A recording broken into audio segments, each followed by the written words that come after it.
Get jacked eating cookies this summer, you need to watch this recipe. This is my variation of Crumble's chocolate cake batter cookie. Mine is under 200 calories, over 20 grams of protein, and it's bigger than my whole hand. Not only am I showing you this recipe, but I'm making a new Crumble variation every single week. So if you have a sweet tooth and still want to hit your protein goals, give this page a follow. 60 grams of pumpkin puree, 12 grams coconut flour, 20 grams cocoa powder, half scoop of a chocolate protein powder. Mine is a dark chocolate. 3 tablespoons of sweetener. I use stevia.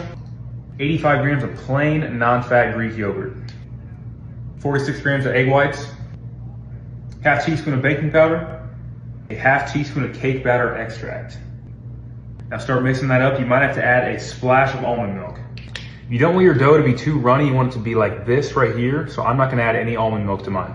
Now once it's been mixed pretty well, you're gonna put it onto a baking sheet. You're gonna make 2 evenly sized cookies and make sure it's already sprayed. And we're gonna put these in the oven at 375 for about 15 minutes and then we'll see what they look like from there. Now for the frosting, which is really easy, you're going 85 grams of non-fat Greek yogurt, 3 grams of a chocolate sugar-free pudding mix, 1 tablespoon of sweetener, 5 grams of cocoa powder, 1 tablespoon of almond milk, about 1/4 of a teaspoon of cake batter extract. All right, after mixing it up, I'm gonna add in 1 more gram of the chocolate sugar-free pudding mix. All right, after mixing it up, here's what the frosting looks like.